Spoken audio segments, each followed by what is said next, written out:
오늘은 기도와 마찬가지로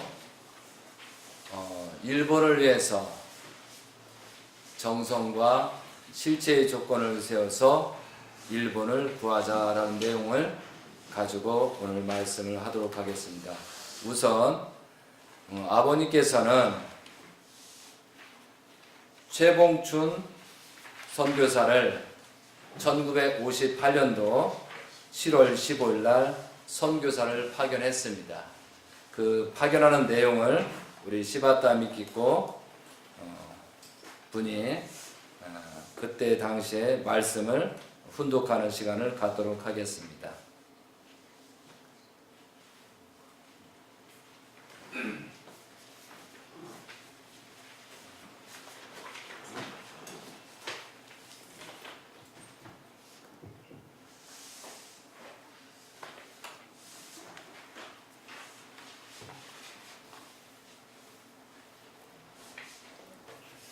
말씀 선집 23권에서 23권 147쪽부터 분석하겠습니다.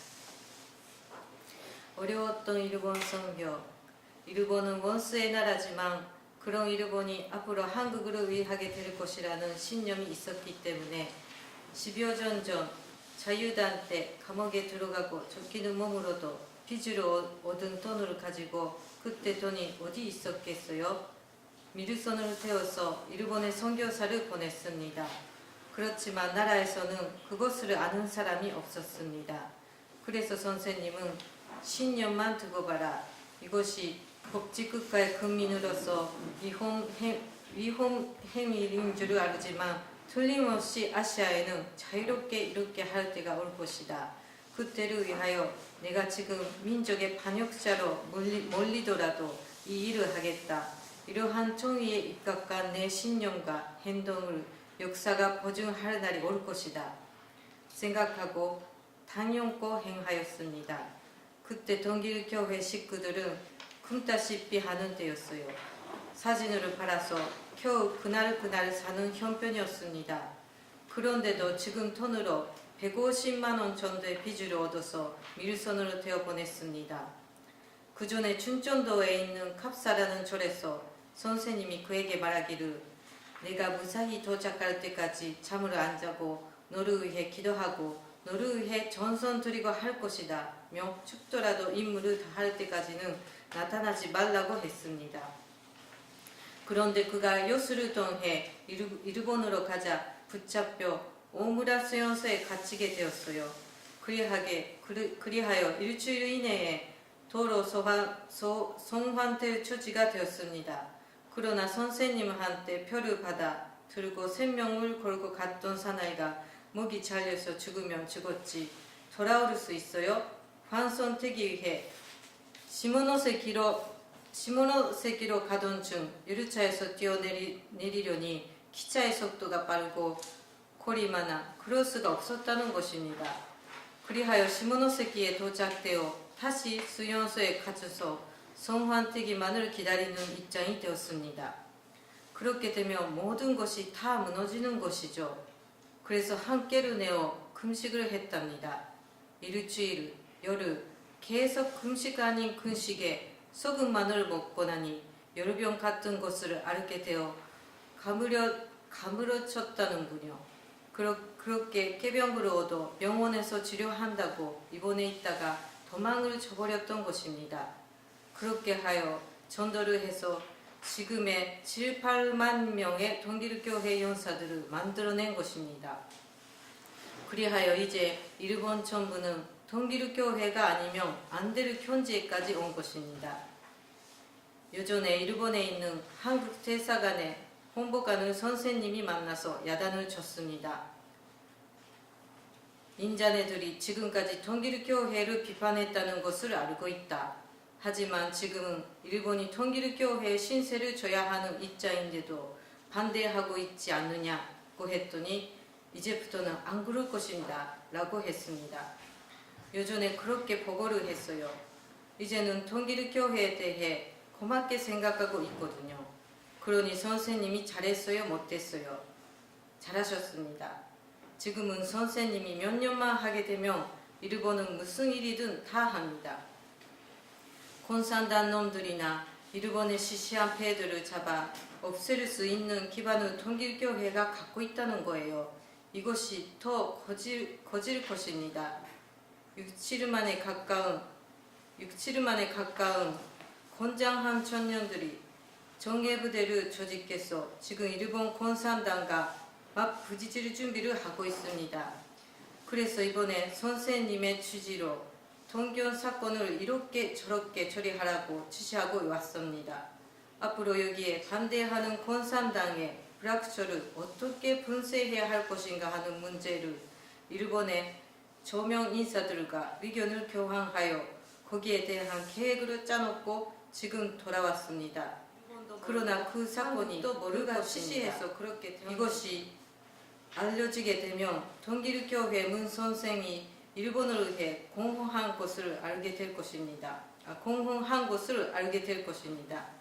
이제는 조금씩 알게 되었습니다. 동길교회는 몰려도 괜찮아요. 중공과 소련이 놀리고 있는 일본이 작용화되면 한국도 어쩔 수 있습니까? 북한의 등치가 어디를 가겠어요? 작용화될 수밖에 없죠. 그런 거로 이것을 의경화하기 위해 선생님이 일본을 돕고 있는 거예요. 일본에서는 정치가들도 공산당 때문에 반공 색채를 갖지 못하고 있습니다. 그러기에 동길교회를 내세워서 조선대학 앞에 가서 반공 강의를 하고 있는 것입니다. 지금 원리연구회도 이 일을 위해 싸우고 있는 것입니다.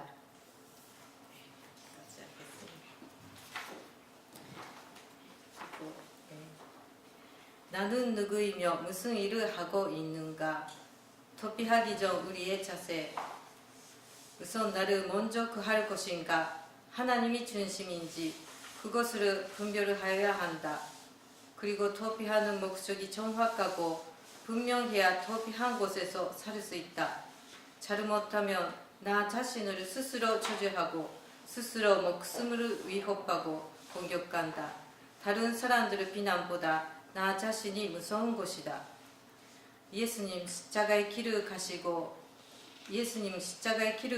나서 제자들의 회개와 용서를 빌으며 목숨을 걸고 하나님과 예수님을 증거하고 복음을 전파하였다.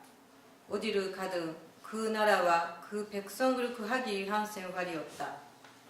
우리는 지금부터 성경과 원리 말씀을 철저하게 준비하고 먼저 선택받은 자로서 선민사상과 하나님 전지인 참부모님의 신종과 사랑으로 전수할 준비를 해야 한다.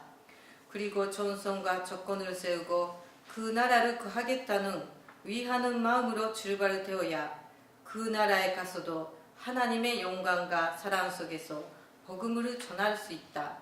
나를 희생과 봉사로 하나님을 증거하는 것이 우리의 사명이다. 자기를 중심으로 먼저 살겠다고 나의 혈통으로 구한다고 도피한 사람은 다시 돌아와서 다시 출발을 하여야 한다. 왜냐하면 그런 사람이 간 나라는 그 사람 때문에 나라와 민족이 어려워지고 나 때문에 그 민족이 고통을 받게 된다. 그러므로 동기가 잘못되면 다시 출발을 해야 한다. 한국과 일본은 한 나라이다. 한국은 책임을 다하지 못하여 어려워지는 것은 사실이다. 그러므로 반쪽인 일본을 위하여 전성을 드리고 조건을 세워야 한다. 우리가 잘못하면 일본 또한 어려운 입장으로 떨어질 수 있다.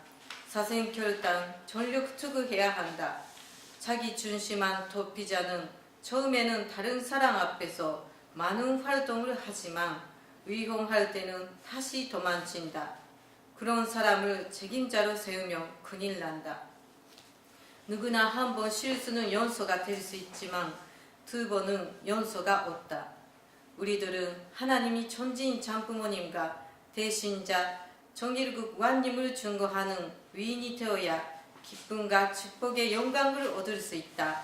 우리들은 누구나 다른 사람을 비판할 자격이 없다. 아주 이상입니다.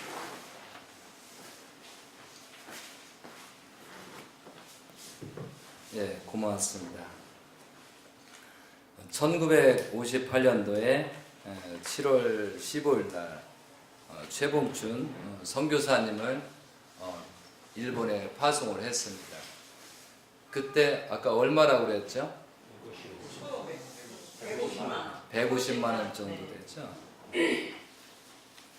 사실 저는 이번에 한국의 5월 10일 날 우리 대통령 총선의 결과를 보고 과연 우리는 어떤 회개를 할 것인가.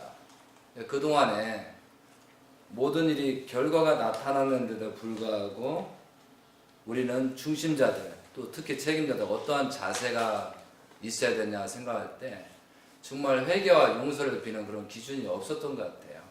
그리고 어떤 상황의 결과에 대해서 책임지려고 하지 않고 변명하고 또한 어쩔 수 없었다라는 그런 핑계를 가지고 가거든요. 분명히 천일국 왕님께서는 미국에서 사생결단 전력토감은 희망이 있다고 했습니다. 그럼 과연 우리는 그 기대를 어떻게 했는가? 우리 각자가 한번 진단해 볼 필요가 있다 이거죠. 과연 우리가 참 아버님 고난권에 와가지고 얼마나 했는가? 부족한 내용이 많이 있습니다. 그런 관점에서 제가 이제 많은 사람이 또 이렇다 저렇다 또 핑계대고 할 것 같아가지고 제가 이제 5월 10일 날 그 결과를 보고 문자를 좀 보낸 게 있습니다. 참으로 안타까운 심정입니다. 이 참담한 모습을 보고 계시는 하나님, 천지인 참부모님, 천일국 왕님은 얼마나 괴로워하시고 피눈물을 흘리고 계실 것입니까? 이것을 보고 우리는 핑계의 말을 할 자격이 없습니다. 결과에 대하여 어떠한 변명이나 누구 때문이란 말을 할 때가 아닙니다. 우리는 우선적으로 하나님, 천지인 참부모님, 천일국 왕님께 회개와 용서를 구하고 다시 출발할 때입니다. 여러분들에게 책임자로서 진심으로 회개와 용서를 구합니다. 참부모님께서 두이사상 통방격파를 수없이 말씀하셨습니다. 대신자이신 천일국 왕님께서 마지막 희망을 가지고 우리에게 기회를 주셨지만 우리는 하지 못하였습니다. 우리는 각자 스스로가 자신부터 무엇이 문제가 있었던가 하는 나는 무엇을 했는가 진단하고 다시 출발해야 합니다. 지금부터 2017년도 9월 23일까지 우리들은 사람을 살리는 사명을 해야 합니다. 그때까지 참 아버님 고난고로 돌아오는 축복을 받지 않은 가정들은 죽음과 고통과 후손이 사라진다고 4월 21일 대신자께서 천명하셨습니다. 저는 사람을 구하는 일에 처음부터 다시 시작하겠습니다. 오늘과 같은 결과를 보고 교훈을 가지고 여러분께 용서를 구하고 다시 출발하고자 합니다. 하나님 천지인 참부모님 천일국 왕님께 용서를 빌고 정말로 죄송합니다. 여러분께 용서를 빌며 눈에서 나오는 눈물을 닦으며 다시 출발하겠습니다. 죄송합니다. 이웃댁 올림이라고 했습니다. 지금 참 신기한 일이 좀 생기고 있습니다. 저한테는. 우리가 5월 9일까지는 10일까지는 굉장히 하루가 빠르게 갔는데 지금 5월 10일 9일부터는 굉장히 하루가 좀 길게 느껴지고 있어요. 거의 하루가 며칠 같아요. 현재 지금 엄청난 일이 현재 지금 진행이 되고 있거든요. 그래서 오늘은 5월 9일을 맞이해서 13일째를 맞이하는 21일이 됩니다. 그래서 우리는 21일째, 그리고 13일째가 됩니다. 오늘 출발술이에요. 그래서 우리는 그동안에 많은 사람들이 정성을 들였고 우리가 태극기 집회다, 한미동맹 집회를 갔잖아요. 그런데 일본 분들이 상당히 많이 왔어요. 대부분. 이 한국을, 조국을 살려야 된다고 해서 무난히 애를 쓰고 정성을 들인 것을 우리는 많이 봤습니다. 그 다음에 이제 현재 일본이 문제인데, 일본은 과연 지금 아베가 또 탄핵이 되네, 또 거기도 좌파가 좌익이 문제이고 공산당이라는 데가 있어요. 거기는 또 그 어려운 환경에서 지금 모든 언론이나 모든 내용을 봤을 때 탄핵에 대상이 되고 아베를 공격하고 있다 이거죠. 아베 총리를. 그리고 나서 일본에도 많은 어려움이 지금 생길 것입니다. 왜? 한국도 이렇게 해놨기 때문에 일본도 하자라는, 할 수 있다는 개념에 그 좌파들한테 신념을 주었다는 사실이에요. 힘을 줘버렸어요. 그리고 나서 또 우리가 이제 승리했다고 하면 걔들도 힘이 없이 사라질 텐데, 그 결과에 대해서 이렇게 큰 좌파 좌익에서 성과를 냈기 때문에 일본을 지금 총 공세에서 예를 들어서 이렇게 된다면 1년 후에 똑같은 현상이 벌어지고 또 일본 또한도 어렵게 된다는 사실을 우리는 알고 있다 이거죠. 그것을 연연하게 대신자 형님께서 말씀하셨어요. 그러면은 그동안에 일본 식구들이 수고했는데 우리는 과연 어떠한 모습을 할 것이냐. 그렇기 때문에 우리는 일본을 갈 수도 있고 못 갈 수도 있지만 우리는 지금부터 일본을 위해서 같이 한 나라라는 개념을 가지고 정성을 들여야 된다라는 생각을 가지고 오늘 출발을 하게 됩니다. 여러분들께서는 어떠한 정성의 기대를 세울 것인가, 또한 어떠한 실체의 기대를 해서 일본을 다시 구출을 해야 일본이 그런 도탄에 빠지지 않아야 한국을 수습하는데 빠르다는 거예요. 그리고 한국과 일본은 아버님께서 말씀은 2002년도 월드컵을, 한일 월드컵 중에서 한 나라라고 했기 때문에 똑같은 나라다 해서 물론 아담과 헤아의 입장도 있지만 한 나라라는 개념을 가지고 여러분이 어떠한 자세로 할 것인가가 우리 한민족 또한 한국 사람이 정성을 들이는 그 터 위에 일본에서 더욱더 신이 나서 할 수 있는 그 기준을 세우는 것이 우리가 책임이라 여겨집니다. 물론 한국도 더 열심히 정성을 들이고 기대를 세워야 되겠지만 우선적으로 일본을 위해서 어떻게 정성을 들이고 우리가 그 기준을 세워야 될 것을 오늘 출발을 하는 거니까 여러분이 그 기준을 가지고 출발하셨으면 좋겠습니다. 여러 가지 의견들이 많이 나오고 있습니다. 참 아버님에 대한 성화에 대해서 우리는 책임이 있다, 없다라는 논쟁도 많이 있습니다. 어머님에 대해서 과연 우리가 욕을 해야 되냐, 하지 말아야 되는 내용도 있습니다. 그래서 우리는 유토피아 문은 어떻게 하면 성전이 임할 수 있는 성전이 되고 여러분들이 성전이 되고 나를 중심 삼고 하나님이 나라는 그 개념을 벗으면 그만큼 하나님 천진참 천국 왕이 임한다는 그 사실을 우리는 알고 있거든요. 그럼 그렇게 임할 수 있는 환경을 우리는 어떻게 만들 것인가? 그럼 나라는 존재는 가장 우리가 그러잖아. 나 하면 나쁜 놈이 되잖아요. 그럼 그 나쁜 놈 속을 타의적인 마음으로 하나님을 위하고 천지인참 천국 왕님을 위하고 세상을 위한다는 마음을 가졌을 때 그때 나한테 하나님이 역사하고 천지인참 천국 왕님이 역사한다는 사실 우리는 알고 있어요. 그렇지만 나라는 존재를 벗지 못하니까 지금도 우리가 고생을 하고 있다 이거죠. 그래서 우리는 나라는 존재를 스스로 분립을 하면서 내 몸속에 내 마음속에 하나님이 어떻게 임할 것인가, 그것이 우리가 숙제다 이거죠. 그만큼 나를 빼고 위하여 사는 마음을 가졌을 때 나를 통해서 역사한다 이거죠. 자, 우리는 알게 모르게 참 아버님 권한권에 돌아온 축복을 받았습니다. 그리고 또한 이 자리에 서 있고 먼저 번에 또 신종족적 왕직이시적 왕관을 썼던 사실이 있습니다. 그러면 이 왕관을 쓴 입장에서 위에 조상이 있는 210대를 어떻게 그 기준에 영적 육적을 세서 연연세 협회를 중심으로 갈 것인가? 그럼 이 영인들을 어떻게 움직여서 지상에서 역사할 수 있을까? 그렇기 때문에 우리가 한 사람이 얼마나 중요한지 몰라요. 한 사람 내 자세가 정확하게 설립이 되고 하면은 영계에서 움직여서 210대 조상을 합하면 1680 가정이고요. 이걸 전부 다 나누면 몇 명이냐면 약 한 3400여 명 정도 됩니다. 그러면 그 조상의 기대를 세워서 우리는 어떻게 펼칠 것이냐.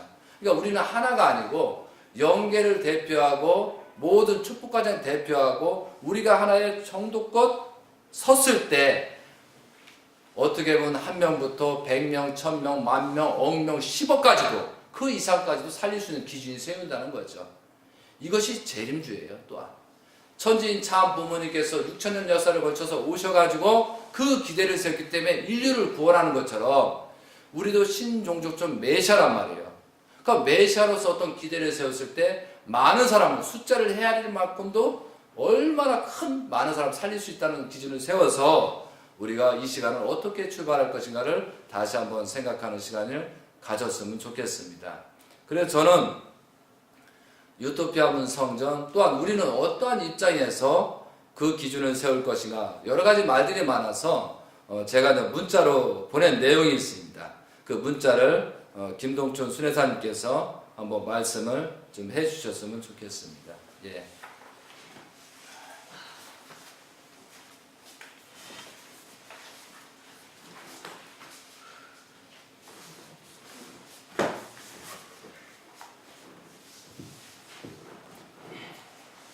하나님을 중심한 천일국 백성의 자세, 참 아버님의 성화전 기도네요. 오늘 최종적인 완성의 완결을 아버지 앞에 돌려드렸사오니 지금까지 한 생을 아버지 앞에 바친 줄 알고 있사오니 그 뜻대로 이제는 모든 생을 종료하는 시간을 정성 들여 종료하는 시간을 갖추어 종족적 메시아가 국가를 대표할 수 있는 이름을 이루어 가지고 그 일을 다 이루었다. 다 이루었다. 마지막 기도 내용입니다. 참 아버님께서는 성화를 통하여 새로운 시대를 열어주셨습니다. 그리고 가인과 아벨의 승리적 기반을 중심 삼고 대신자이신 문영진 가정을 중심 삼고 새로운 역사를 창건하시기를 고대하신 아버님이십니다. 참 아버님의 성화에 대하여 우리들은 어떠한 자세가 필요한가? 제50회 2009년 3월 28일 천하궁에서 참 부모님 말씀. 영계에 가게 되면 천사를 동원해서 없앨 수 있지만 없애서도 끝나는 일이 아니라 100세를 넘어서 살아서 지상에서 뜻을 이루어야 한다. 104세까지 선생님이 관리를 하며 나아가는 새로운 천지가 벌어지는 것을 알아야 한다. 2013년 1월 13일을 맞춰야 한다. 13수를 찾아야 한다라고 말씀하셨습니다. 2012년 4월 25일 천정궁 말씀, 기원절은 시발점 출발점입니다. 새 전환기에 서 있는 모습입니다. 아버님이 데려갈 사람 한 사람도 없다고 하셨습니다. 기원절은 하나님이 결혼하시는 날입니다. 우리들에게 지시하십니다. 사생결단 전력 투구해야 한다. 2012년 4월 28일 협회 공문 제목 참 부모님 특별 지시 종족적 메시아 원리 본체론 교육 안내 내용 천지인 참 부모님께서 기원절에 하늘 앞에 데리고 들어갈 수 있는 사람이 없기 때문에 근본 수련은 하늘 앞에 데리고 갈 수 있는 조건을 만들기 위해 실시하는 교육이다를 강조하셨습니다. 원리 본체론 3,600명 30일 교육을 승리하여야만 한다고 마지막 유언이라고 말씀하셨습니다. 우리 가정들은 다 알다시피 본체론 교육을 실패하였습니다.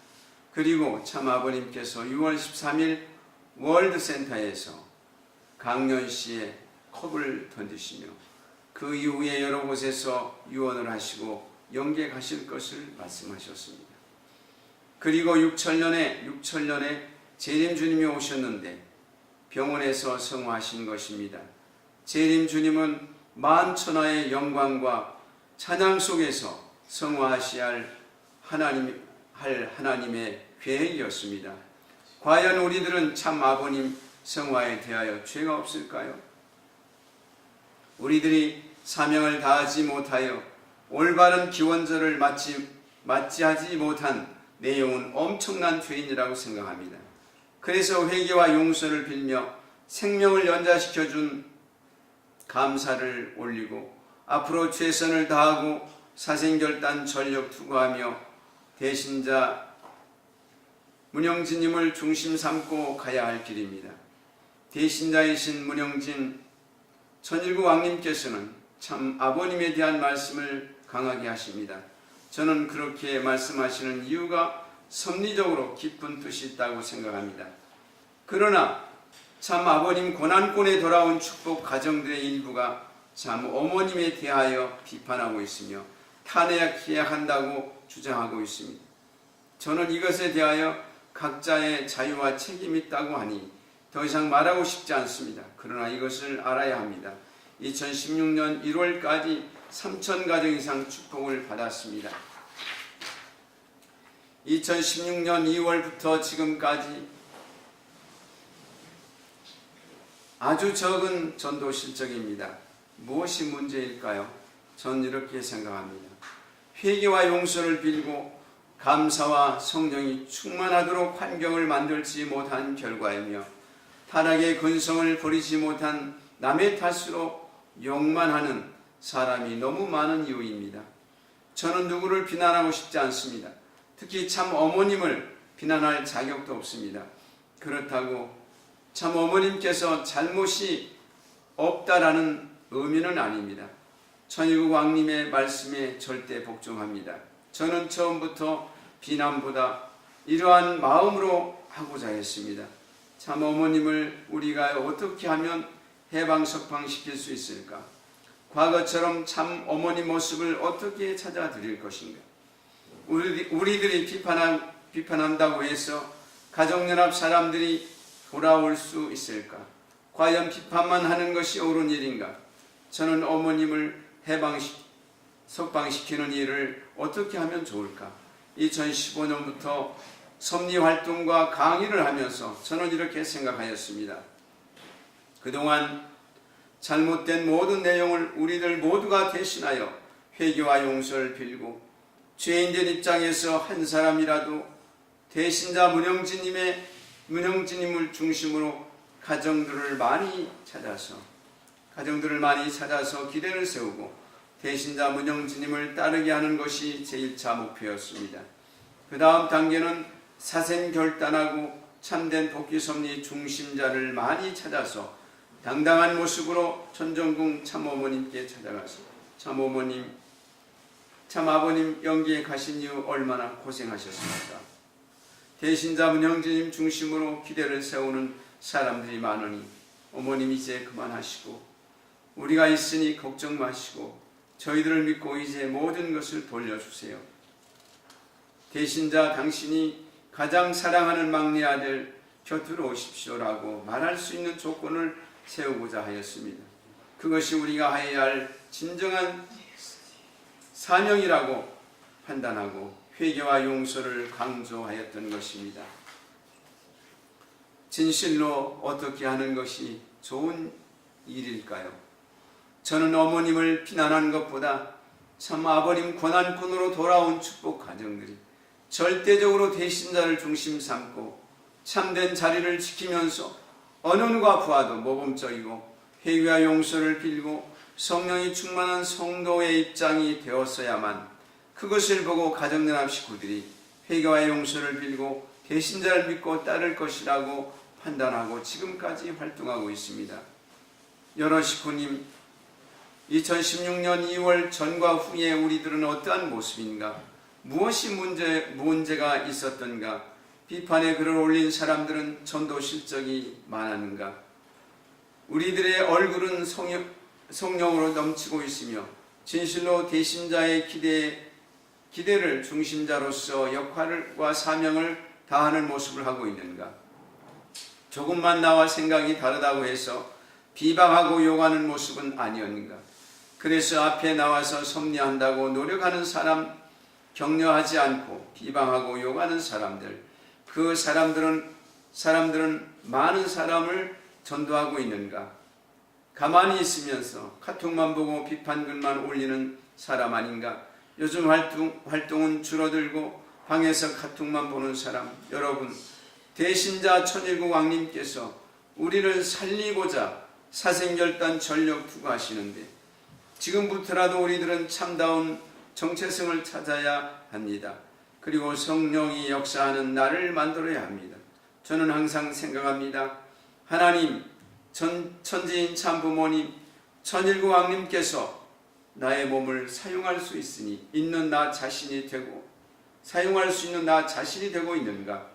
오늘 하루도 하루를 시작하면서 이렇게 아주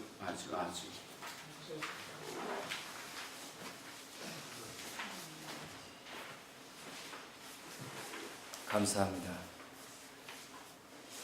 저는 우리 지도자 입장, 책임자 입장이라고 하는데 사실은 우리는 종의 입장이고 관리자 입장이 돼야 돼요. 중앙조직을 철폐를 해라. 중앙조직이 가정연합을 망쳤다. 그러면 우리는 참 아버님 권한권에 온 사람들은 어떠한 자세가 필요하냐 이거죠. 그러니까 천일국 왕님을 중심 삼고 왕과 왕비의 입장인 사람들이 잘 갈 수 있게끔 지도하고 편달하는 것이 우리의 책임이라고 보고 있습니다. 저는 처음부터 지도자로 쓴 게 아니고 하다 보니까 여기까지 왔습니다. 사실은. 저는 지도자 입장이라고 보기는 좀 어렵습니다. 목회자라고 보기도 어렵고. 근데 아버님께서 성화전에 내 아들 잘 부탁한다 그렇게 실제 말씀하셨기 때문에 그 말을 따르고 하다 보니까 여기까지 왔거든요. 그래서 저는 굉장히 고민을 많이 하고 있습니다. 일송정에서 아버님께서 느끼는 대로 해야 약속을 지킬 수 있다라고 말씀하셨거든요. 느끼는 대로 해야 약속을 지킬 수 있다. 결과적으로는 뭐냐면 하나님의 심정, 천지인 참부의 심정적인 그 기준을 보고 해야 약속을 지킬 수 있다는 말을 그렇게 좀 이해를 했습니다. 근데 과연 우리가 이렇게 하는데 환난과 고통이 없을까요? 많이 있다고 생각했습니다. 죽기 살기를 각오하지 않으면 많은 비난과 많은 문제가 있다고 생각했습니다. 그렇기 때문에 뭐 누가 비난하든 뭘 하든 그건 뭐 중요하지 않다고 생각이 됐어요. 그래서 저는 2013년도 1월 13일 날 기원절이 잘못되고 나서 3월 20일 날 나왔거든요. 그리고 바로 시작을 했는데 저쪽에서 막 따라다니고 생명의 위협을 느껴서 9개월 동안 정성을 들였습니다. 그리고 2014년도 1월 1일 날 모든 걸 정리하고 출발을 했거든요. 그 출발하는 과정에 가장 먼저 찾아온 사람들이 일본 가정들이에요. 일본 식구님이었어요. 그때 많은 책임자들이 왔고 지금도 좀 많은 활동을 하고 있는데 그 중에서 그 가마다 나나코라는 그 선교사는 제가 이제 그 당시에 천복궁에 사무장으로 있었을 때 스스로 찾아와서 같이 일을 도와주겠다고 해서 출발했어요. 그리고 나서 에릭 과장님이 연결돼가지고 에릭 과장님한테도 전해야 된다가지고 두세 번 이렇게 전달을 해드리고 섭리적인 말씀을 드렸어요. 근데 에릭 과장님 스타일이 남의 말을 듣는 성격이 아니라고 내가 들었거든요. 근데 굉장히 많이 들어주시더라고요. 그래서 세 번째 들을 때 내가 한 사람을 데리고 와도 되겠느냐고 하시더라고요. 천북궁에서 그 한 사람이 누구냐면 이사가의 가제였어요. 선교사. 그래서 그때부터 좀 말씀을 듣고 나서 나는 일본에 가니까 네가 이제 같이 활동을 했으면 좋겠다 해가지고 이사가의 가제가 굉장히 그분이 활동을 많이 했어요. 그래가지고 2015년도 1월 19일 날 형제님께서 말씀하시기 전에 약 한 360가정 이상이 그때 어느 정도 형제님께서 오시면은 섭리하면은 같이 동참하자고 그렇게 운동이 벌어졌어요. 그 기대에 대신자 형제님께서 말씀을 하시는데 아무도 응답이 없어요. 이게 희한하게. 그때 되면은 많은 사람이 오고 회개할 줄 알았더니 그게 안 되는 거예요. 그런데 형제님은 계속 유튜브다 말씀을 하시거든요. 그럼 이것을 어떻게 전달을 할 것일까? 그래서 이제 4월 달에 할 수 없이 유토피아 문이라는 사이버를 구성을 해서 시작을 한 겁니다. 그런데 그런 과정 속에서 여기 많은 사람이 헌금을 해주셨어요. 그리고 영적인 역사가 있어가지고 그걸 충분히 기반을 할 수 있게끔 조성이 되더라고요. 전부 다 하나님이 준비해가지고 한 것 같았어요. 그리고 나서 3월달이 됐는데 큰일 났더라고요. 분명히 대신자 형제님께서는 3명의 기대를 세워서 한국, 일본을, 미국을 출발해야 되는데 그 출발할 사람이 없는 거예요. 그래서 그분들을 찾아다녔어요. 결국은 그 조건이 되고 또 그분이 또 에릭 가이자님은 참 위대하잖아요. 그 남자지만 그 사무라이 그런 의식이 있어가지고 아 맞다고 하면서 어머님을 만나 뵙고 또 형제님에 가서 또 그렇게 인을 받고 와서 총회장이라는 임명을 받고 또 다시 한국에 왔거든요. 와가지고 어머님을 만나가지고 어머니께서 말씀을 하셔요. 뭐라 하냐? 너 왜 먼저 번에 왔을 때 세계 순회사로 발령을 받았는데 너 왜 내 말 안 듣고 미국 가가지고 그랬냐 하니까 에리카 회장님 뭐라 하냐면 저도 잘 모르겠는데요. 우리는 섭리를 하지 않습니까? 그런데 미국에 가보니까 형진이 몸속에 아버님이 계셨습니다. 그래서 임명장을 받았습니다. 이렇게 얘기를 한 거예요. 그러고 나서 한참 있다가 많이 이제 난리가 났었거든요. 그 와중에 그런 여러 가지 문제가 있었지만 그런 다음에 어머니께서 그러면 나는 누구냐라고 하니까 참 어머니입니다. 그럼 내 명령도 받아라. 그래가지고 UPF 공동회장으로 임명을 받아가지고 일본으로 간 겁니다. 그리고 이제 한 3, 4개월 있다가 도저히 이제 섭리 활동을 하기 어려우니까 선포를 하시면서 이제부터 일본을 살리겠고 대신 자 형제님을 중심으로 가겠다는 그분이거든요. 대단하신 거예요. 그분은 에리카 회장님은 그동안의 모든 내용들을 다 청산짓고 출발하신 분이에요. 저는 그게 굉장히 대단하다고 보는 거예요. 저에 대해 이제 시작했지만 저는 그분을 보고 굉장히 지금도 존경합니다. 그리고 나서 이제 서로 수수작용을 하면서 또 일본에 이제 구명보트를 해서 만들어서 이제 진행을 하는데 지금 이 시점에서 에리카 회장님은 이제 무사 이상이기 때문에 저는 기대를 하고 있습니다. 그렇지만 한국과 일본이 어떠한 정성과 조건을 세워서 활동을 해야 되냐. 그리고 나서 좀 전에 시바타 미키코 분이 얘기를 했지만 일본에 도피한 사람도 있어요. 근데 정말로 일본을 위해서 도피한 사람이 있다고 하면 상관이 없는데 자기를 위하고 자기 혈통만 보존하기 위해서 한 사람은 와야 되겠더라고요. 그래서 문자를 보낸 거예요. 처음에 시발점이 잘못되면 와서 다시 출발을 하자. 그래야 일본을 구할 수 있지. 잘못하면 일본이 더 어려워진다. 그래서 분위기를 전환시키려고 문자를 보낸 거예요. 물론 그것이 제가 뭐 100% 잘됐다 못됐다 그러고 싶지는 않아요. 그렇지만 문제는 될 것 같아서 각자 이런 의견도 있으니까 참조해서 알아들으라 라고 해서 문자를 보낸 겁니다. 그래서 많이 돌아왔어요. 그 문자를 받는지 영적인 작용이 있는지 지금 많이 들어오고 있습니다. 그분들은 새로 출발하면 되는 거예요. 왜?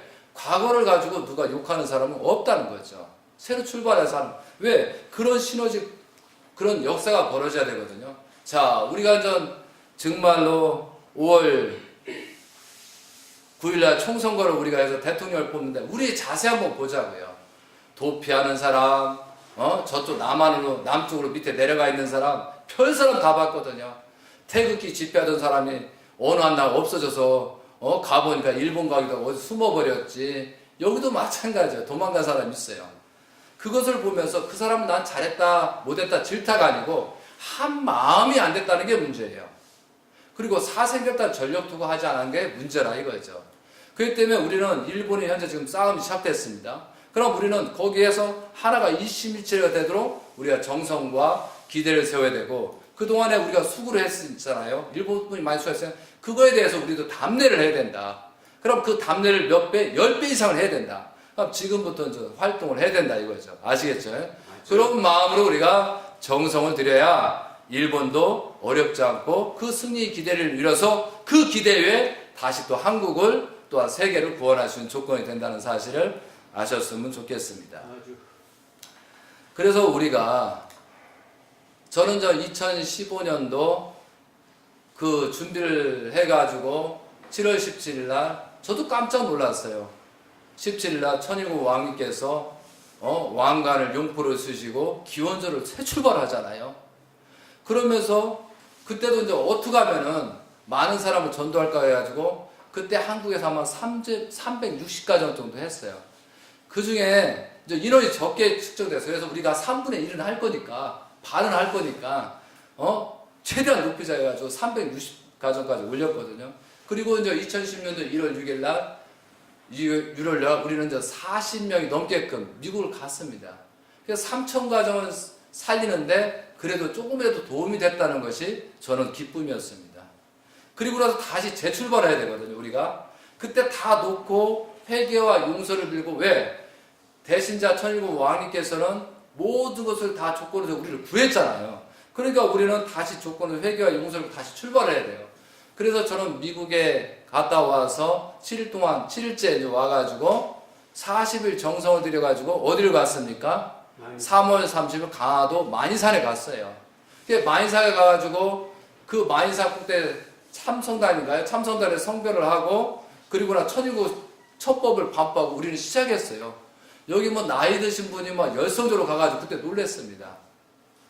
그때 올라가신 분이 출발은 33명 했는데 거기서 16 이상 했는데 그 위에서 우리가 기도할 때 다른 사람이 채워져가지고 그 인원을 채워가지고 또 정성을 드리고 왔어요. 그리고 그 가는 날 저는 이현정이라는 사람이 이제 1월 6일 날 그 형제님 앞에 간증한 사람이에요. 그 사람을 설득을 했어요. 자, 당신 한국에서 어려우니까 내 생각에는 일본에 가면 좋겠다. 당신은 일본의 기반을 가지고 가야지 부부가 떨어져 있으면 되겠는가 해가지고 그분도 그렇게 생각하고 있는 입장에서 제가 또 충동질을 했죠. 그러니까 그날 그 당일날 같이 이제 그분이 이제 뭐냐면 그날 부산에 가서 배를 타고 일본에 가는 다음날 가야 되거든요. 시간이 없으니까. 그래서 저는 좀 만이산에 같이 동참했으면 좋겠다라고 했어요.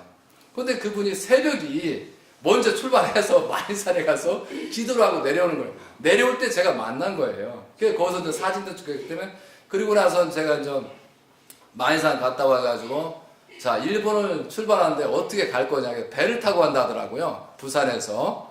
그래서 배를 타고 왔어요. 그래서 우리가 이제 그럴 수가 없기 때문에 우리 좀 그때 좀 제주계장님한테 말씀 얼마를 좀 보냈으면 좋겠습니까? 해서 한 200만 원, 300만 원 보내주면 우리가 그때 돈이 없었어요.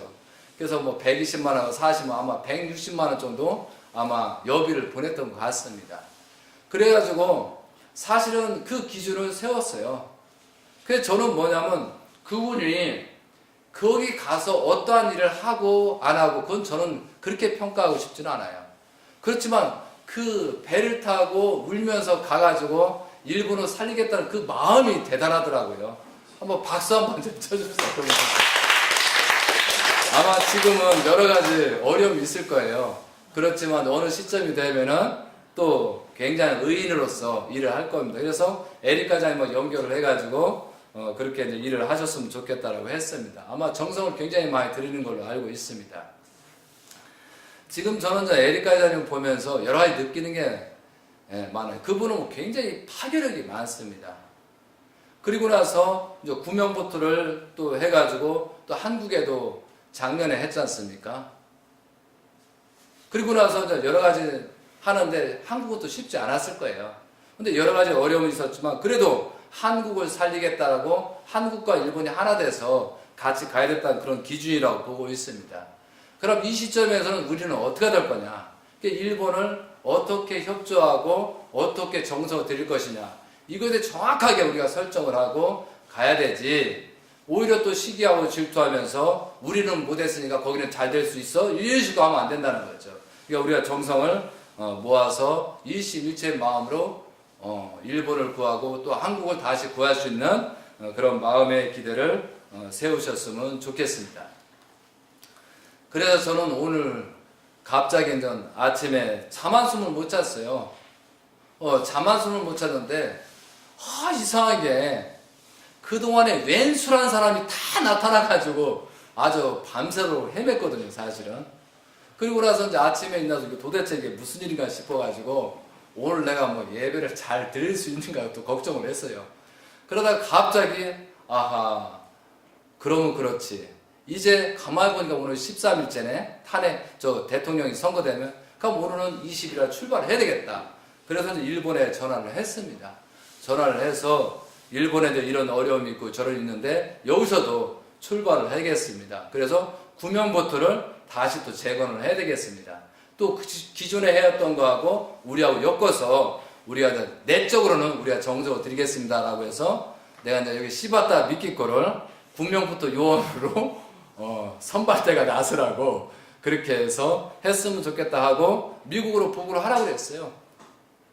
그래서 저는 원래 한국을 위하고 일본어 그런 개념이 아니고 어떻게 하면 세계를 위한 그 개념을 가지고 우리가 할 것인가 거기에 목표가 됐기 때문에 일본 한국 그런 개념 소속은 없습니다. 그래서 최대한 여성 시대니까 여성이 또 책임을 지고 활동을 해주시는 그 기대를 세웠으면 좋겠습니다. 하여튼간 일본이 승리하시라고 일본 에리카 준다고 일본 한번 박수 한번 주세요.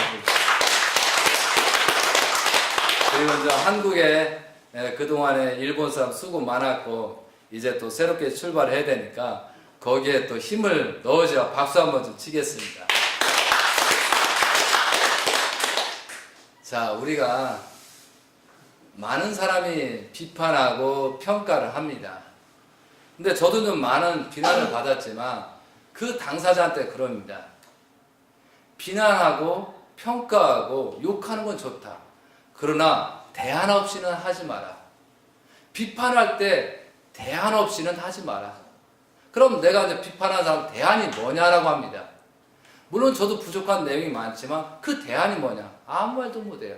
하여튼간 내가 무조건 싫다는 거예요. 하여튼간 참 그렇게 대안 없이 얘기하는데, 근데 그것은 어떤 누가 열심히 했을 때 나보다 잘하고 나보다 뭔가 하려고 하면은 격려를 해주고 또 그 결과에 대해서 본인이 책임지니까 그건 얘기하지 말고 최선을 다해서 서로 밀어줘야 되는데 일단은 안 될 거야. 저건 처음에 잘하다가 문제가 생길 거야. 처음부 다 비판이에요. 아주 그것 때문에 여기 어려웠어요. 그래서 여러분들은 우리가 누구도 마찬가지고 하는 사람 옆에서 협조해주고 도와주고 경제적 물질을 도와주면서 그렇게 하는 여러분이 되셨으면 좋겠습니다. 그리고 내 스스로가 어떻게 성령이 역사할 것인가. 그리고 천일국 왕님께서 어떤 말씀을 하셨냐. 도피성이라고 했어요. 그럼 한국에 3개의 도피성이 있어야 되고 일본에 3개의 도피성이 있어야 된다. 왜? 살인한 자를 그쪽으로 피하게 해야 된다 라고 하셨어요. 그럼 우리는 도피성을 만들려면 먼저 도피성에 대한 중심자가 잘 설정이 돼야 되고 여러분이 도피성의 주인이기 때문에 이제부터 다시 출발하는 마음을 가졌으면 좋겠습니다.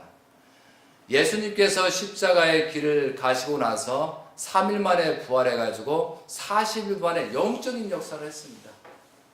그 영적인 역사를 한 순간에 그 제자들은 정말 잘못되고 예수님이 십자가에게 잘못했다 통곡하면서 더 이상 이 환란이 없어야 된다고 해서 그 사람들이 목숨을 걸고 그 선민으로서 세상을 다 가가지고 전도 활동을 했습니다.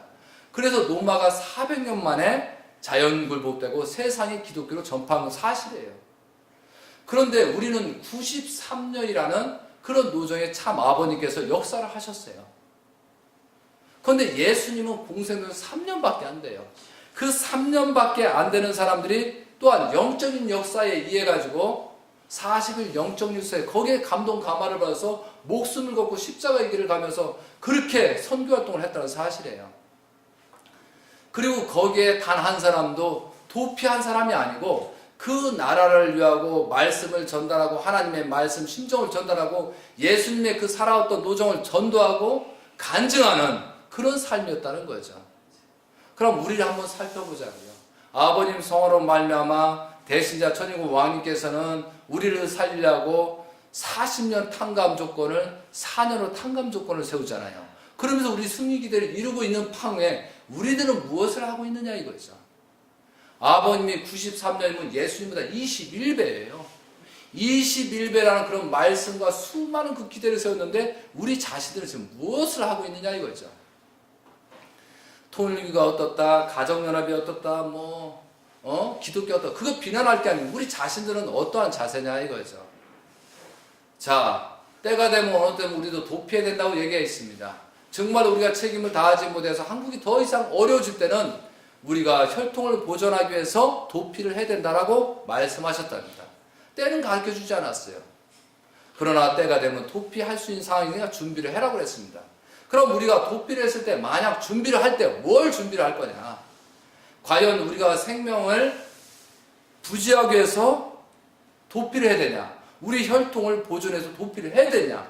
아니면 그 나라를 위해서 또 한 가지 우리가 명심해야 될 건 예수님의 그 십자가의 그 사도들처럼 지금부터 우리 공부를 해야 돼요.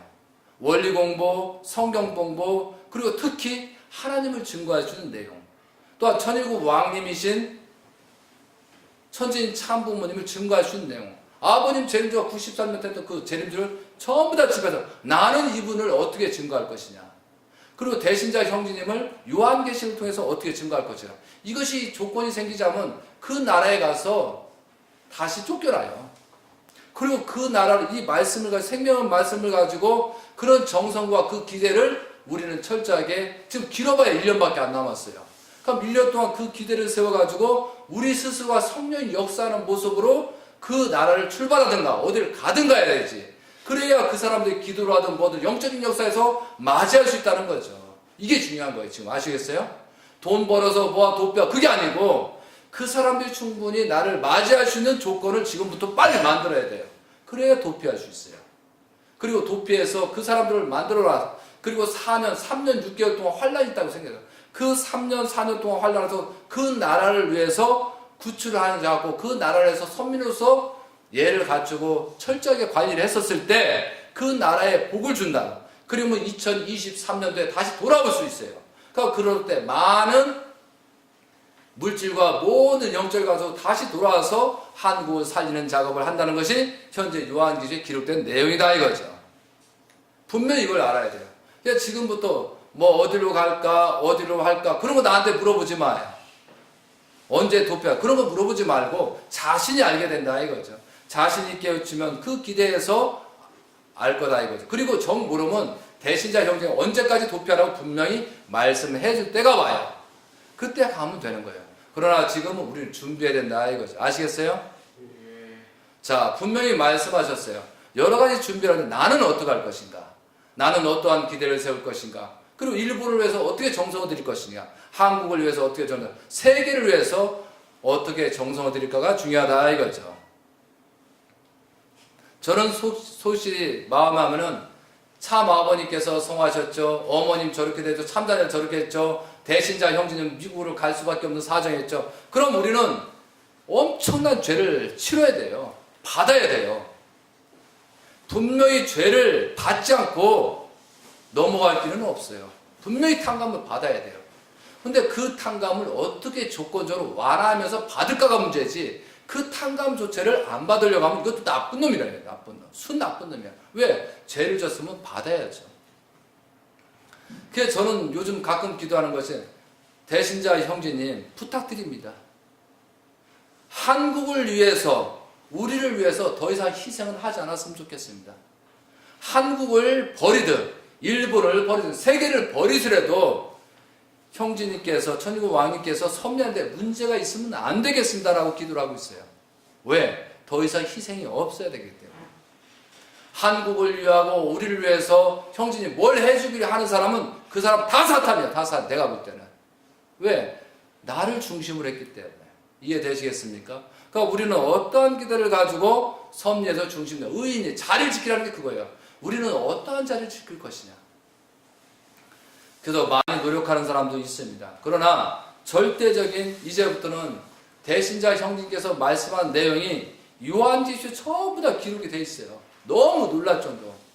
오히려 선지인 참 아버지가 재림주로 오신 내용도 중요하지만 그 이외에 요한계시록 11장부터 19장 22절까지 천일국 왕님 대신자 형집에서 어떻게 한다고 현재 좀 정리가 되어 있다는 거죠. 저는 그걸 보면서 요한계시록은요 나쁘게 될 경우를 예언한 경우가 거의 많아요.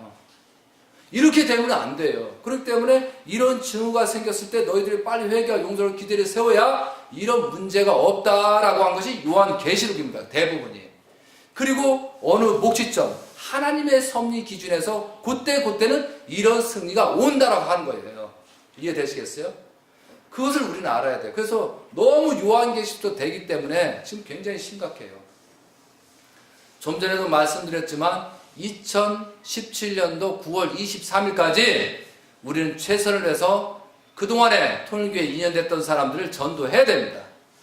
그 사람들을 어떻게 전도할 거니까 지금부터 정성을 들이고 정성면단 싸서 만들어야 되고, 자, 여기에 또 한 가지 문제가 있어요. 그때 이 9월 23일 날 그 여자의 뱃속에서 만왕의 왕이고 하나님의 대신자, 참음의 대신자가 나오는 그 순간에 많은 환란과 용이 전부 다 공격한다고 되어 있어요. 그렇기 때문에 우리는 어떻게 해야 되냐, 지금부터는 천일국 왕님을 위해서 참 손자님 그 기대를 위해서, 자녀들을 위해서, 어머님을 위해서 우리는 지금 정성을 들여야 된답니다. 그리고 영계에 계신 아버님까지도, 하나님까지도 우리가 해방하고 석방할 수 있는 그런 정성을 드리는 것이 우리가 해야 될 사명입니다. 그리고 그에 맞는 조건을 세워야 되는 것이 우리가 사명이라는 사실을 알고, 우리가 더욱더 한국, 일본이 하나 된 나라로서 우리가 어떠한 정성을 내서 한민족 또한 백성들을 구할 수 있고, 또한 일본을 다시 어렵지 않게끔 만들 수 있는가에 대해서 정성과 기대를 세우는 시간을 해서, 오늘은 제목이 뭐라고 그랬죠? 일본을 위해서 정성과 조건을 세워서 그 힘을 일본에 보내서 승리할 수 있는 그 기대에 조건을 세우자라는 말씀을 아주 했습니다. 이상으로 마치도록 하겠습니다. 감사합니다.